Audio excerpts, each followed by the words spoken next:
우리 창든 동안 우리 교회 소식 말씀드릴게요.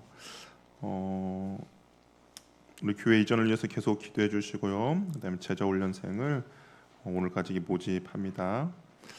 그리고 다음 주 주일날 오전에 우리 재정부에서 재정 보고를 한다고 합니다. 그래서 오전 예배 후에 재정 보고가 있겠습니다. 그리고 이번 주에 우리 특별히 충민 형제를 위해서 기도해 주시기 바랍니다. 우리 화요일 수요일 날에 임용 2차 시험이 있습니다. 좋은 컨디션으로 좋은 결과 있도록 우리 함께 한 마음으로 기도해 주시기 바랍니다. 예, 요한복음 10장 27절 말씀 우리 한번 같이 읽도록 하겠습니다. 같이 한번 읽겠습니다. 시작. 내 양은 내 음성을 들으며 나는 그들을 알며 그들은 나를 따르느니라. 아멘. 어떻게 묵상 잘하고 계십니까? 예, 우리 지금 몇 주에 걸쳐서 이제 묵상에 대해서 이야기해 줬는데 오늘은 드디어 이제 바라고 원하는 그 묵상의 방법을 어떻게 할 것인가, 그렇죠? 가장 앞에는 아까 우리 선교사님이 말한 것처럼 밑밥을 이제 깔았다면 실질적으로 어떻게 묵상을 하는지에 대해서 좀 나누려고 이번 주와 다음 주 해서 좀 나누려고 합니다. 예수님이 이야기했어요. 모든 믿는 성도들이 해야 될 중요한 것은 주님의 음성을 들어야 한다라고 이야기합니다. 그래서 목자의 음성을 듣기 위해서는 집중해야 되고, 목자의 음성은 양을 보호하고 생명을 지켜주는 것이죠. 그래서 양은 그 음성에 귀를 기울여야 합니다. 그래서 하나님의 자녀들은 과연 하나님이 뭐라고 말씀하시는지, 하나님의 뜻은 무엇인지를 귀를 기울이고 그 뜻 가운데 온전히 행할 수 있도록 해야 한다라는 것이죠. 또한 이게 하나님께서는 우리에게 말씀하고자 가르치고자 하는 그것이 또 한편으로는 우리를 만나고 싶어 하시는 하나님의 깊은 갈망이 있다라는 것이죠.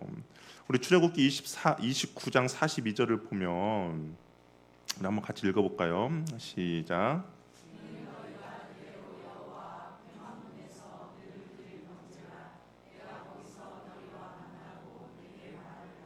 예, 하나님께서 이스라엘 백성들에게 그냥 광야를 지날 때 성막을 만들라고 명령하셨죠.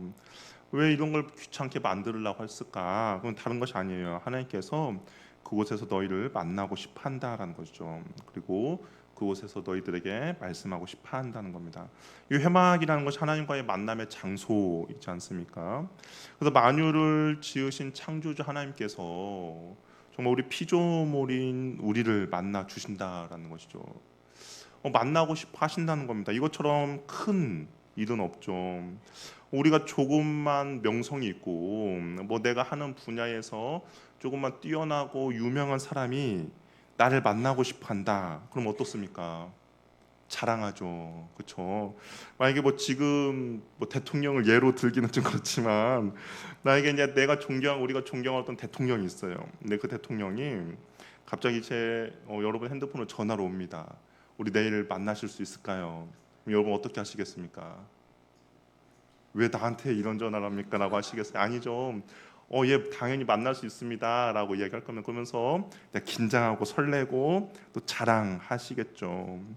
근데 그 분보다 더 높은 분이 우리를 만나고 싶어 한다라는 것이죠. 그렇죠? 얼마나 더 큰 놀라운 일이고 그렇습니까? 하나님은 우리와 교제하기를 원하세요. 근데 이제 하나님과의 관계는 뭐 한 번 만났다고 해서 친밀해지는 것이 아니죠. 우리가 뭐 누군가와 한 번 만났다고 해서 친밀해지는 건 아닙니다. 한 번 만나고 더 이상 만나지 않으면 그 관계는 더 이상 발전되지가 않죠.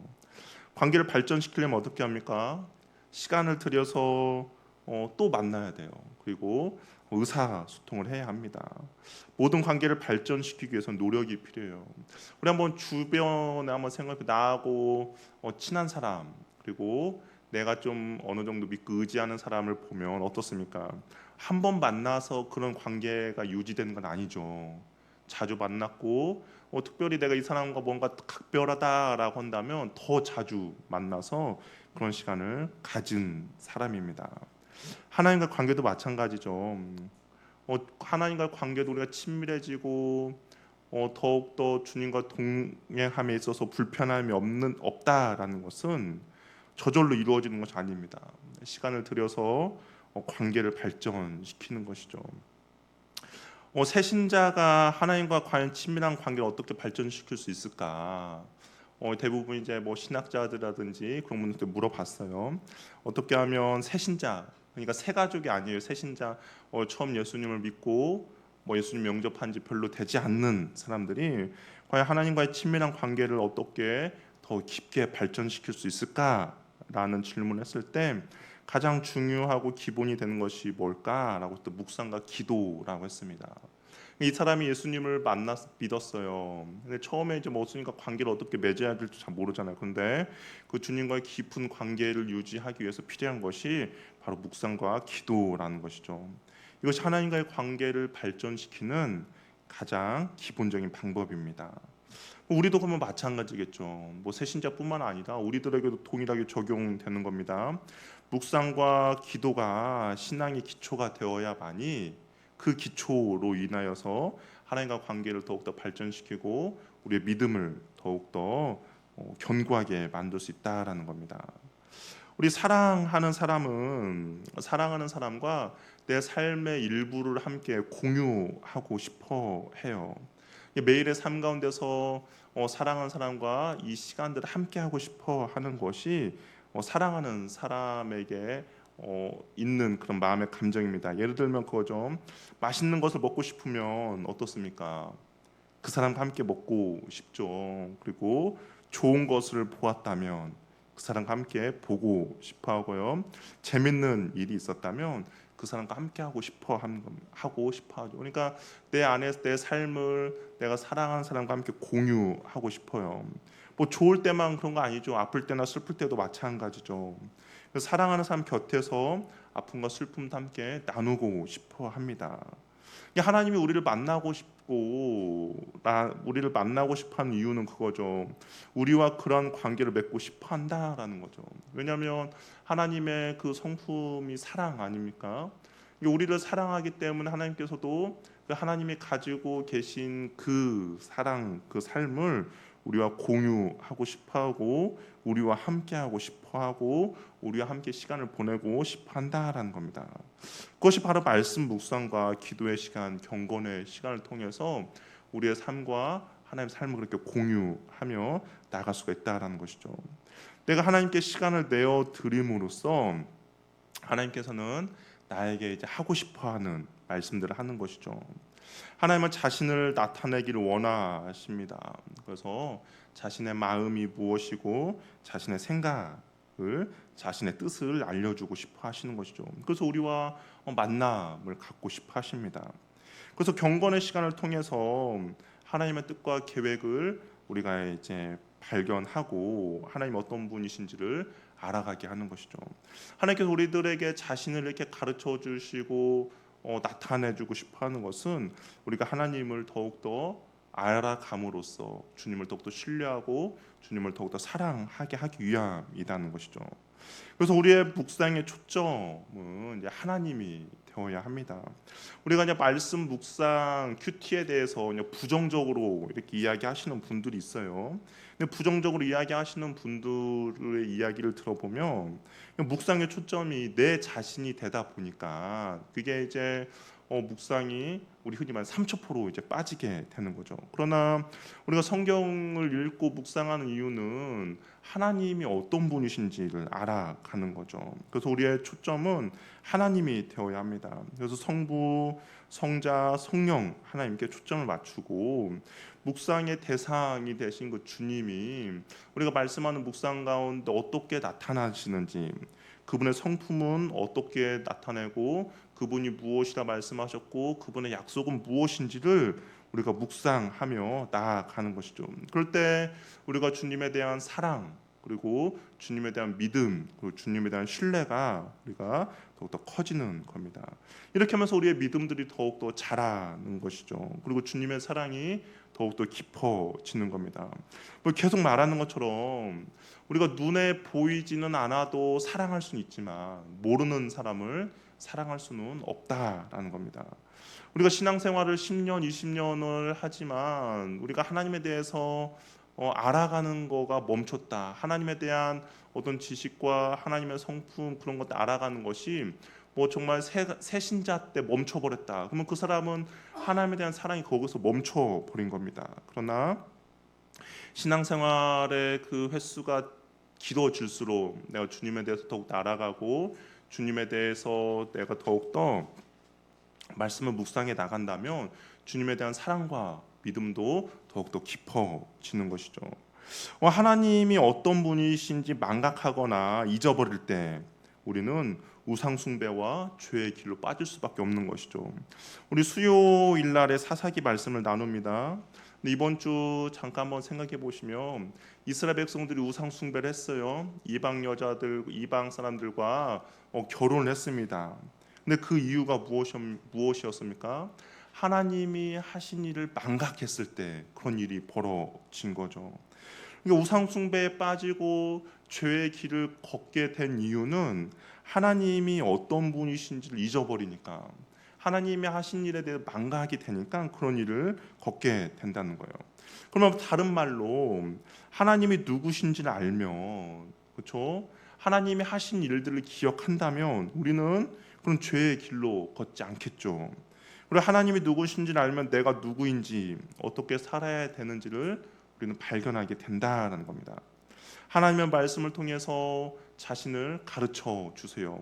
이 기록된 성경 말씀을 통해서 하나님이 어떤 분이시고 하나님이 우리들에게 보여주시고자 한 것들을 이 말씀 가운데 다 기록해 놓으셨다라는 거죠. 그러니까 우리가 이 말씀을 통해서 하나님 온전히 알아갈 수가 있다라는 겁니다. 주님께서 가르쳐 주신 만큼만 안다 하더라도 우리가 주님을 살아가는데 전혀 문제점이 없다라는 것이죠.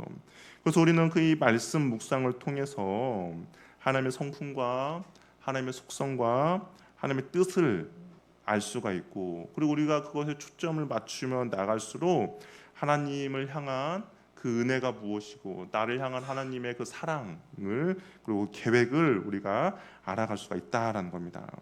그렇기 때문에 말씀이 나를 인도하고 나를 이끌어 가야 하겠죠. 말씀은 우리가 성경을 읽고 하나님 자신입니다. 그러니까 우리가 말씀을 읽으면 읽을수록 말씀의 인도함을 받는다는 것은 하나님이 우리의 삶을 인도해 가신다는 것이죠. 말씀을 묵상할수록 말씀이 우리의 인격으로 자리 잡게 되고, 또 말씀을 묵상할수록 하나님과의 만남이 깊어지고, 그리고 하나님과 보조를 맞추며 걷는 법을 배우게 되고 하나님과 동행하며 그리고 주님과 영적인 연합을 이루어가게 된다라는 겁니다. 그렇기 때문에 우리의 삶에 있어서 가장 중요한 이 말씀 묵상과 기도가 우리의 삶에 매일의 삶에 가장 기초가 되어야 한다라는 것이죠. 이 기초를 다지지 않고 우리가 다른 것을 한다면 그것은 무너질 수밖에 없는 거죠. 내가 말씀 묵상과 기초를 내 삶에 말씀 묵상과 기초를 내 삶의 기반으로 삼지 않고 우리가 봉사라든지 아니면 우리가 어떤 헌신이라든지 우리가 그런 걸 한다면 시간이 지나면 금방 무너질 수밖에 없다라는 겁니다. 그런데 말씀 묵상과 이 기도가 우리의 신앙의 기초로 삼아지고 그 위에 봉사와 헌신과 수고와 열심이 세워진다면 그것은 더욱더 그 건물을 지어 나갈 때 튼튼한 건물을 지어 나가는 것처럼 우리의 삶이 더욱더 좋은 열매들을 맺어 갈 수 있다라는 것이죠. 그럼 먼저 말씀 묵상을 하기 위해서는 무엇이 필요한가? 우리 주보를 보면 나와 있는데요. 조용한 시간과 조용한 장소가 필요합니다. 세상의 문을 닫으면 말씀의 문이 열린다라는 것이죠. 이것은 우리가 세상으로부터 들려오는 어떤 소리들이 많죠.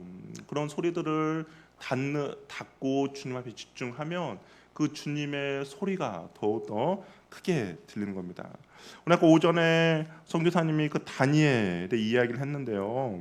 우리 잠깐 다니엘을 보면 다니엘은 어떻습니까? 뜻을 정했죠. 그는 바벨론의 포로가 되어 왕궁으로 불려갔으나 왕의 진미와 포도주로 자신을 더럽히지 않도록 뜻을 정했습니다. 우리 다니엘서 1장 8절 말씀 한번 읽어보도록 할게요. 한번 읽어보겠습니다. 시작.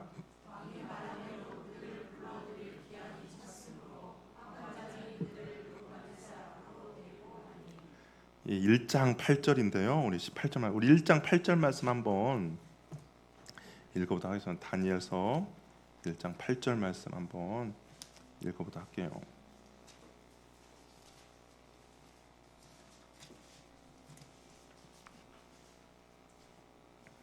우리 찾으셨으면 우리 한번 같이 읽도록 하겠습니다.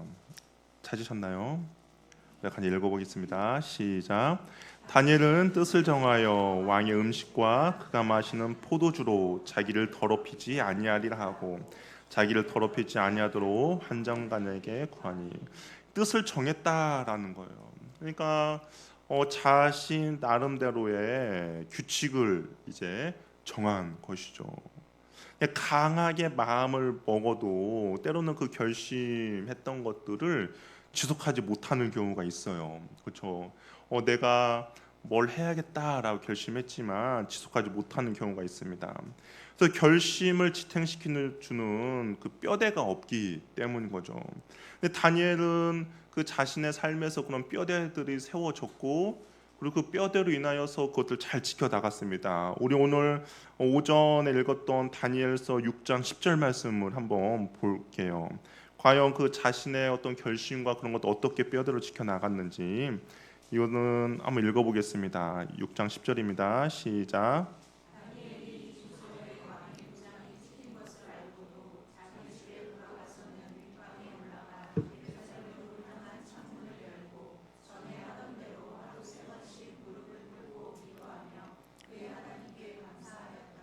예, 그런 상황 가운데서 다니엘 할 수 있었던 것은 정해진 때가 있었죠.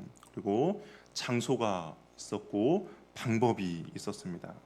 이런 것이 있어서 다니엘이 그런 상황 가운데 하나님께 나아갈 수가 있겠죠.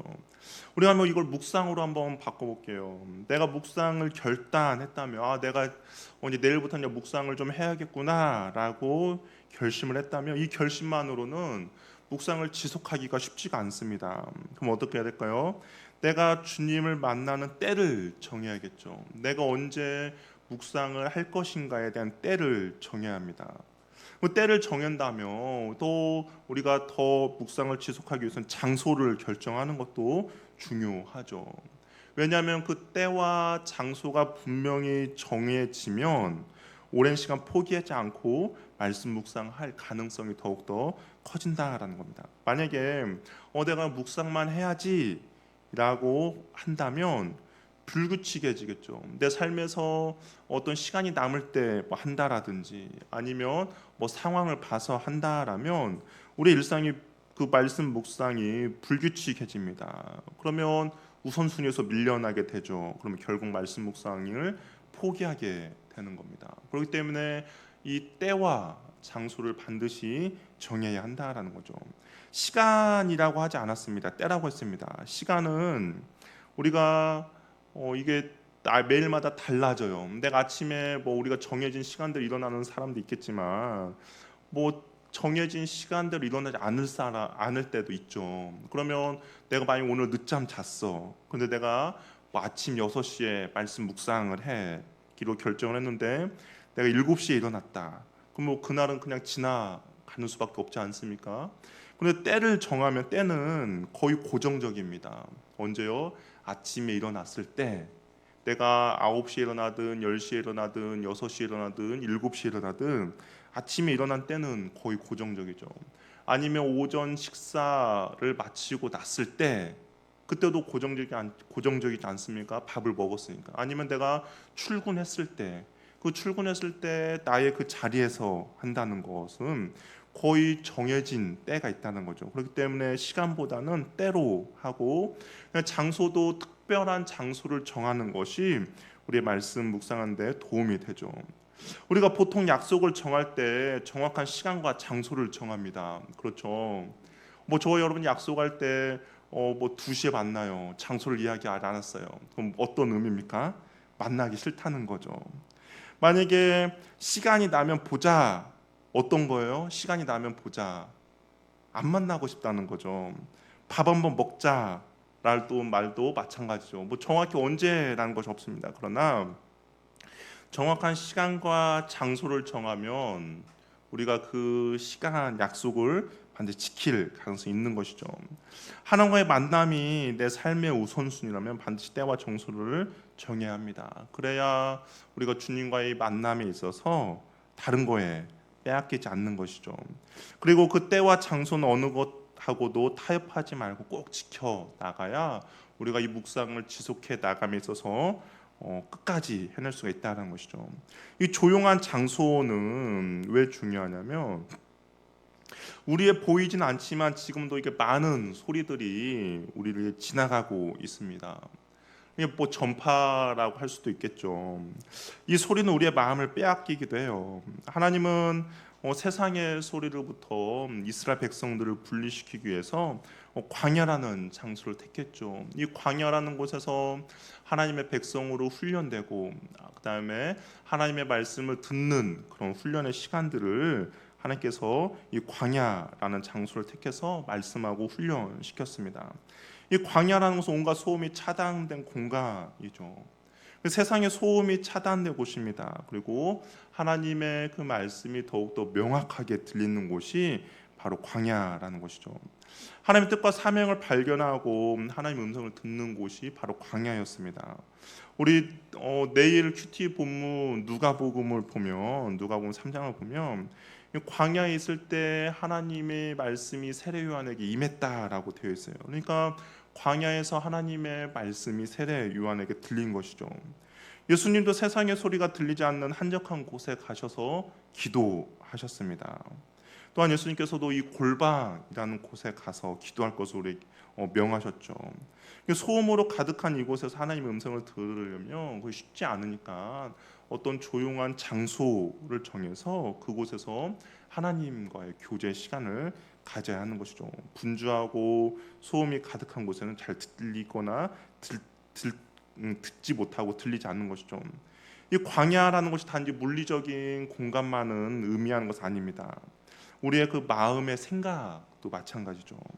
이 골방이 있더라도 뭐 잡생각이 끊이지 않으면 조용한 시간이 되지 않는 경우도 있어요. 그러니까 조용한 시간이라는 것은 외부로부터 소음이 차단된 장소인 반면에 또 한편으로는 내 마음이 온전히 하나님을 향할 수 있는 그런 장소라는 것입니다.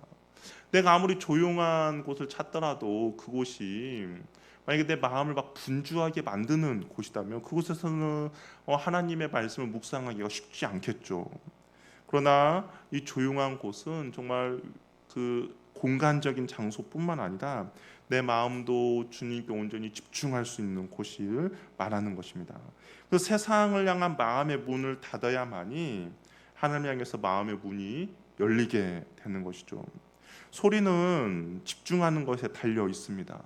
내가 집중하고 내가 마음을 향할 때 더욱더 선명해지고 명확해지고 더욱더 잘 들리는 것이죠. 그렇기 때문에 우리가 말씀 묵상할 때 그 때를 정하고 그리고 내가 하나님께 온전히 집중할 수 있는 장소를 정하며 나아간다면 그곳에서 우리가 하나님께서 나에게 말씀해 주시는 그 하나님의 음성을 들을 수 있고 하나님의 뜻을 발견할 수가 있는 것이죠.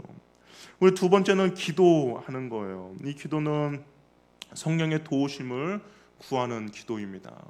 우리가 말씀을 묵상하잖아요. 그럼 말씀의 저자가 누구입니까?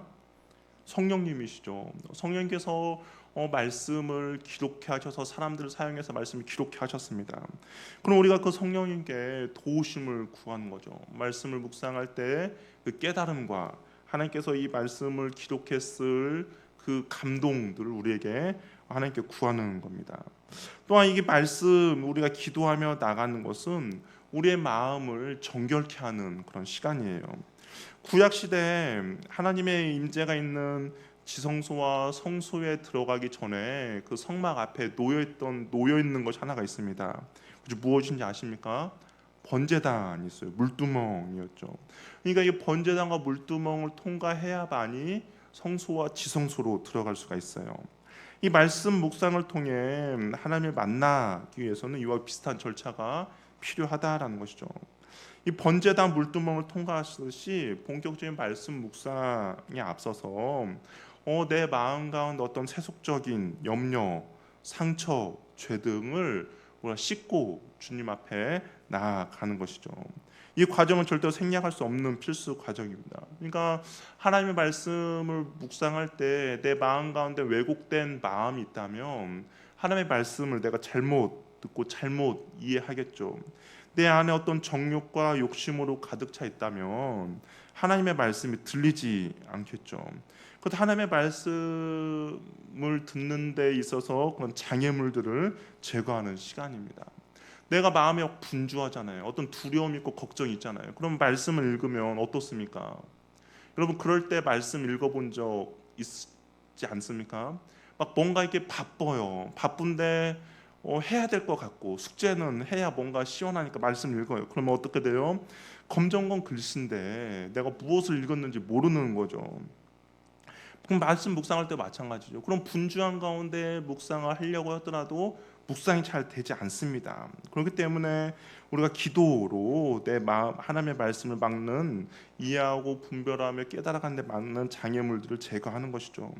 특별히 내 안에 어떤 정욕과 욕심과 죄악들이 생각이 난다면 그것을 주님 앞에 회개하며 먼저 나가는 겁니다. 그래야 주님 앞에 바로 설 수가 있고 그래야만이 주님의 음성을 온전히 들을 수 있는 것이죠. 자기 중심적이고 이기적인 정욕과 욕심을 내려놓는 시간입니다. 그래서 내 스스로 주님을 만나는 그 시간을 준비하는 거예요. 그러면 이런 질문을 할 거예요. 준비 기도는 얼마나 해야 합니까? 보통 30분, 20분 큐티를 하는데 어느 정도의 비중을 두어야 되는가? 준비 기도는 정해진 건 없습니다. 준비 기도는 말 그대로 준비될 때까지 하면 되는 거예요. 내가 준비됐다. 말씀 묵상할 때가 준비됐다까지 하는 거죠. 어떨 때는 준비 기도가 길어질 수도 있겠죠.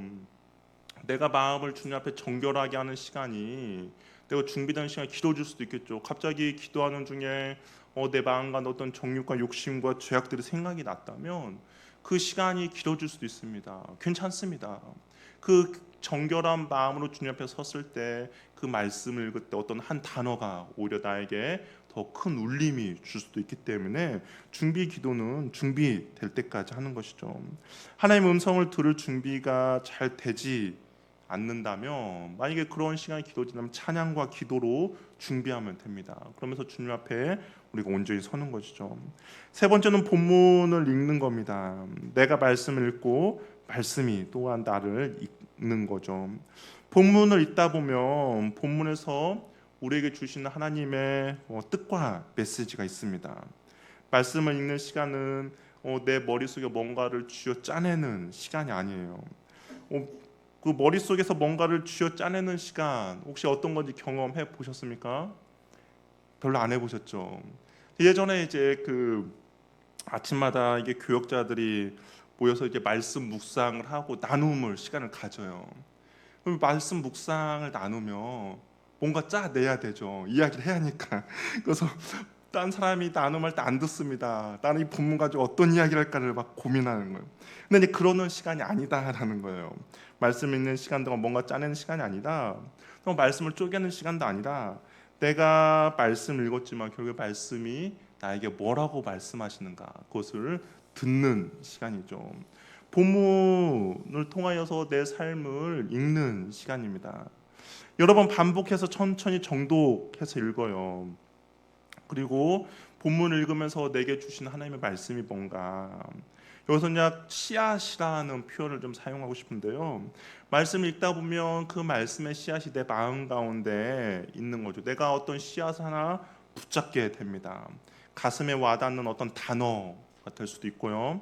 어떤 반복되는 단어일 수도 있고 문장일 수도 있고 그다음에 깨달아지는 말씀일 수도 있는 거죠. 그 구절들과 단어가 나의 영혼과 마음을 움직이고 있는 거, 내 마음에 와서 부딪히는 거, 그것들을 하나 붙잡는 것이죠. 그 말씀의 씨앗은 그 안에 생명력이 있죠. 우리가 말씀을 읽는 순간 즉시 하나님의 하나님의 음성이 들리는 건 아닙니다. 처음에는 정말 아무것도 아닌 작은 씨앗으로 우리 마음 가운데 심겨지는 거죠. 그것이 우리 마음에 떨어졌을 뿐, 그것이 바로 열매를 맺어지는 거 아닙니다. 그러나 그것을 내가 좀 이따 묵상하고 그 시간이 지나면서 그 말씀에 대해서 싹을 틔우고 그리고 말씀의 열매를 내가 맺어 나가는 것이죠. 우리가 그 말씀의 씨앗을 잘 지키며 가꾸어서 내 삶의 열매를 맺도록 하는 겁니다. 한 사람의 인생을 바꾸고 가치관을 바꾸는 성경 구절들이 있어요. 그렇죠? 우리 인생 가운데서도 내 삶을 바꾼 어떤 성경 구절들, 어떤 단어들이 있지 않습니까? 그리고 내가 이것을 통하여서 하나님의 성품이 무엇인지를 배워나가는 것도 있지 않습니까? 하나님은 사랑이시다. 그 단어, 그 문장이 너무나 좋아서 어딜 가든지 그걸 외치는 사람이 있죠. 하나님은 신실하신 분입니다. 그 말씀 묵상하면서 그것이 내 마음 가운데 있기 때문에 나는 어딜 가든지 주님은 신실하신 분입니다라고 이야기를 하는 것이죠. 우리가 다 아는 조지 물러 기도응답 많이 받았죠. 이분도 그렇게 기도를 할 수 있는 이분의 그 마음 가운데 씨앗이 뿌려진 씨앗이 된 구절은 무엇이냐면 시편 81편 10절이었어요. 네 입을 크게 열라 내가 채우리라. 이 문장을 가지고 조지 물러가 주님 앞에 날마다 기도한 겁니다. 조지 물러가 고아의 아버지잖아요. 왜 그가 고아의 그런 사역을 하게 됐을까? 시편 68편 5절 말씀이에요. 그의 거룩한 처소에 계신 하나님은 고아의 아버지며 과부의 재판장이시다. 하나님의 고아의 아버지면 주님께서 이 고아들 다 먹여 살리시겠구나 라고 해서 그가 고아 사역을 하게 된 겁니다. 그러니까 이런 말씀의 씨앗들이 조지 물러 마음 가운데 뿌려졌고, 그리고 그가 그걸 가지고 주님 앞에 기도하며 묵상하며 나아갈 때 그런 열매들을 맺게 된 것이죠. 인생의 방향을 정하는 그런 성경 구절들, 오늘 하루 내가 어떤 말씀의 씨앗을 붙잡고 가야 할 것인가, 오늘 하루 하나님께서 나에게 주시는 그 말씀이 무엇인지를 우리가 정하는 거죠. 그리고 그 씨앗을 가지고 오늘 하루 동안 그 말씀을 가지고 우리가 살아가는 겁니다. 그러면 묵상을 해야겠죠. 내가 말씀하러 말씀이 내 안으로 들어오는 겁니다. 묵상은 그 말씀의 씨앗이 뿌려졌다면 한번 보고 읽고 끝나는 것이 아니라 계속해서 생각하고 간직하는 겁니다. 우리 묵상이라는 것을 보통 이게 소가 음식을 먹는 거에 비유하지 않습니까? 소가 음식을 한번 먹으면 또 어떻게 돼요? 시간이 지나면 또 먹고 하듯이 하나님의 말씀을 묵상하는 방법도 마찬가지입니다. 본문을 내가 정해진 때와 정해진 장소에서 그냥 한 번 보고 그거 끝나는 것이 아니라 그 말씀의 씨앗을 계속적으로 물을 주고 가꾸어 나가는 거죠. 언제까지요? 오늘 그 말씀이 내 안에 온전히 씨앗이 뿌려 내려서 열매를 맺을 때까지인 거죠. 우리 말씀에 물을 줘야 됩니다. 그리고 말씀 그 씨앗들을 가꿔야 돼요. 우리 예를 들어서 한번 봅시다. 우리 씨앗을 심잖아요. 꽃씨를 심습니다. 그럼 어떻게 합니까? 물을 주죠. 물을 줘야죠. 그리고 물을 주고 또 그것들이 잘 자랄 수 있도록 가꾸어 나가야 됩니다. 그래야 씨앗이 온전히 잘 자라서 아름다운 꽃을 맺을 수 있는 거죠. 말씀 묵상도 마찬가지예요. 그냥 그 아침에 시간 30분 해서 오늘 숙제 다 했다라고 끝나는 것이 아니라 그 주님께 나에게 주신 그 말씀, 내 마음을 울린 말씀, 그 단어들을 묵상하며 나가는 거죠. 그러면서 말씀의 씨앗을 아름답게 가꾸어 나가는 겁니다. 우리 명상은 비우는 거지만 묵상은 채우는 거죠. 불교나 동양 종교는 마음을 비우라고 합니다. 그러나 기독교는 채우라라고 이야기해요. 무엇으로 채웁니까? 하나님의 말씀으로 채워 나가는 거예요. 오늘 주셨던 주님의 말씀으로 내 마음을 풍성히 채워 나가는 겁니다. 만약에 우리가 말씀만 우리의 마음을 채우지 않으면 비워지게 되면 어떤 일이 벌어지는가? 예수님께서도 경고하셨는데요. 우리 누가복음 11장 24절 26절 말씀 한번 읽어보도록 하겠습니다. 시작.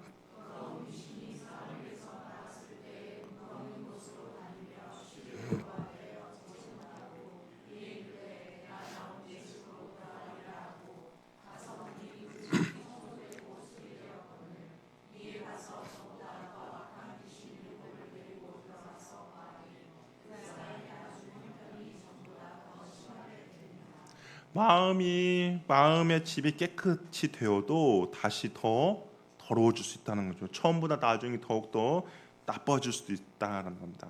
비운 데만 극복할 뿐 그다음에 무엇을 해야 될지 몰라 우왕좌왕한다면 결국 처음 상황이 나중 상황보다 더 나빠지게 되는 것이죠.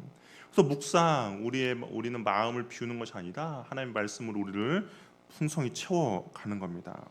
그래서 묵상에는 삼위 하나님을 이제 묵상하는 거죠. 과연 하나님께서 이 본문 가운데 어떻게 일하시는가?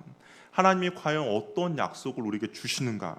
하나님의 성품은 무엇이고 하나님의 일하심은 무엇인지를 묵상하면서 하나님을 알아가는 것들을 발견해 가는 것이죠. 그리고 그 하나님의 성품과 약속과 또 하나님의 일하심이 결국에는 어떻게 됩니까? 오늘 나와 함께 하시는 그 하나님인 거죠. 내가 그것을 믿고 의지하며 나가는 거예요. 만약 하나님께서 아까 조주멜라가 말한 것처럼 네 입을 크게 열라 내가 채우리라 내게 부르짖으라 내가 응답하겠다라는 말씀이 있다면 하나님은 기도하는 자에게 응답하시는 분이시구나라는 걸 내가 묵상했어요. 오늘 하루 삶 가운데 내가 주님께 기도하는 거죠. 하나님께서 기도하는 자들의 기도를 들어주시는 분 아닙니까? 그러면서 내가 오늘 하루 그 말씀대로 기도하며 주님께 나가는 겁니다. 나의 어떤 근심과 걱정과 염려를 주님께 올려 드리는 거죠. 그러면서 그 말씀을 붙잡고 내가 오늘 하루 나아가는 거죠. 또한 묵상할 때 우리는 질문을 할 수가 있어요. 질문을 적절하게 하는 것은 묵상에 도움이 되는 겁니다. 묵상은 하나님과 대화하는 거잖아요. 주님께서 우리에게 말씀해 주신다 했잖아요. 대화는 쌍방향이죠. 대화를 하려면 우리가 주님 앞에 질문하는 겁니다. 그냥 말씀을 묵상하고 있으면 자연스러운 질문들이 생기기 시작하죠. 그 질문했다면 어떻게 해요? 과연 하나님께서는 이 상황 가운데 어떻게 하실까에 대한 대답을 기다리는 것이죠. 그러면서 우리가 주님의 말씀을 묵상해 나가는 겁니다. 말씀 앞에 머물러 있는 거죠. 질문을 하고 금방 답이 주어지지 않는다고 해서 우리가 낙심하거나 좌절할 필요는 없어요. 왜냐하면 하루 종일 그 질문을 가지고 주님 앞에 나가는 겁니다. 예를 들면 우리가 베드로가 밤이 새도록 그물을 던졌어요. 아무것도 얻지 못했습니다. 그죠? 그 말씀을 이제 우리가 한번 묵상한다고 해보세요. 그럼 그 말씀을 묵상하면서 우리가 이런 질문할 수 있겠죠. 내 인생에 있어서도 내가 아무리 노력했는데 이런 정말 빈 그물과 같은 삶이 있었는가? 아니 그 가운데 하나님께서는 어디 계셨는가라는 질문을 할 수가 있겠죠. 우리가 말씀 묵상하면서. 그러면 내가 질문 가운데 주님이 과연 나에게 무엇을 말씀하시는지 그 빈배 상황 가운데 나의 인생 그 빈배 가운데 어떤 좌절과 어떤 힘듦과 어려움이죠. 아무것도 없을 때는. 근데 주님께서 그 이후에 보면 어떻게 됩니까? 베드로가 그 낙심에 떼어 있는 그물을 깃고 있는 곳에 주님이 찾아오세요. 그리고 깊은 곳에 가서 그물을 던지라라고도 말씀하십니다. 그런 것들을 묵상하면서 과연 주님이 그 힘들고 어려운 상황 가운데 어디 계셨는지 또한 그 상황 가운데 내 마음은 어땠는지 같은 것들을 묵상하며 나아가는 것입니다. 그러면서 주님의 치유와 회복도 경험하는 것이죠. 거룩한 상상력을 통해서 말씀의 현장 속에서 주님을 대면하는 겁니다. 주님의 음성을 듣고 그분을 만지는 것을 체험하는 거예요. 우리 가늠하다 걸린 여자의 현장 가운데 내가 그 현장에 있는 거죠. 말씀 묵상하면서 과연 주님께서 죄 없는 자가 먼저 돌로 치다라고 하는 그 가운데 내가 이 돌을 들고 있었다면 나는 과연 그 여자를 칠 수 있을까? 그럼 내가 주님 앞에 왜 이 돌을 던지는 것을 주저주저 하고 있었을까? 그럼 나는 과연 주님 앞에 어떤 죄들이 있는가를 묵상하는 거죠. 만약에 내가 또 그 간음하다 걸린 여자 입장이 되는 거예요. 주님께서 사람들에게 그런 비판과 여러 가지 욕을 듣고 있는 나에게 주님이 나를 지켜주시고 보호해 주는 거 묵상하는 거죠. 그러면서 주님께서 나를 보내주실 때 그 주님이 뭐라고 하십니까? 다시는 죄를 짓지 말라라고 이야기해요. 내가 주님 앞에 다시 한번 정결한 삶으로 나아가야겠구나라는 것을 묵상하게 되는 겁니다. 그러니까 거룩한 상상력을 통하여서 그 현장 가운데 내가 있는 거죠. 성경 본문에 나오는 모든 사건의 현장에 우리가 서 있다면 등장 인물들의 그런 심리가 내 것으로 느껴지며 그 안에서 풍성한 그런 감성들을 동반한 말씀의 임재가 내 안에 이루어지는 거죠. 내가 그 본문의 주인공이 되어서 하나님이 나에게 주시는 그 위로의 말씀들, 하나님이 주시는 격려의 말씀들, 치유의 말씀들을 내가 아멘으로 받아들이면서 그 하루의 삶을 오늘 묵상하며 나가는 겁니다. 우리 시편 23편을 읽으면서 목자 되신 하나님을 생각해 보는 거죠. 주님을 따라가는 것이 무엇인지, 그 주님이 나와 함께 한다는 것이 내가 얼마나 든든한지를 묵상하는 겁니다. 그러면서 오늘도 그 주님이 나와 함께 하시게 어떤 상황과 환경과 있더라도 두려워하지 않는다라는 결심을 하며 나아가는 것이죠.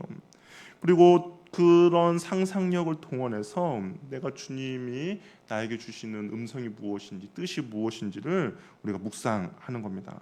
억지로 감정을 꾸며낼 필요는 없겠지만 말씀의 현장 안으로 들어가면 우리는 생생한 말씀을 경험하게 됩니다. 상상은 좀 더 현실적이고 구체적인 사례로 우리를 이끌어 주는 거죠. 우리가 숙제로 말씀 묵상을 숙제로 생각하면 재미가 없죠. 숙제면 재미가 없습니다. 그러나 주님께서 나를 만나고 싶어 하신다. 그리고 주님께서 나에게 말씀하고 싶어 하신다. 그리고 주님께서 나에게 위로하여 주고 싶다라는 것을 우리가 안다면 우리가 주님 앞에 날마다 묵상하는 것이 기쁨이고, 그리고 그 시편 기자가 말했던 것처럼 주의 말씀이 꿀보다 더욱더 단 그런 것들을 우리가 경험하게 될 것입니다. 저 여러분이 그러한 말씀의 묵상을 계속적으로 이어 나가시길 바랍니다. 더 이어서는 우리가 다음 주에 그렇다면 구체적으로 또한 그 이유를 어떻게 할 것인지도 나눌 텐데요. 그래서 우리가 말씀의 묵상의 시간과 장소를 꼭 정하시고 그 묵상함에 있어서 정말 우리가 큰 기쁨으로 그 묵상을 이루어 나간다면 묵상 가운데 주님께서 우리에게 주신 위로와 그리고 치유와 그 하나님의 뜻과 그나 하나님이 원하시는 일들을 우리가 발견하며 나아갈 수 있을 것입니다. 그런 은혜를 누리는 저와 여러분 되기를 바랍니다. 그러니까 찬양하며 우리 기도.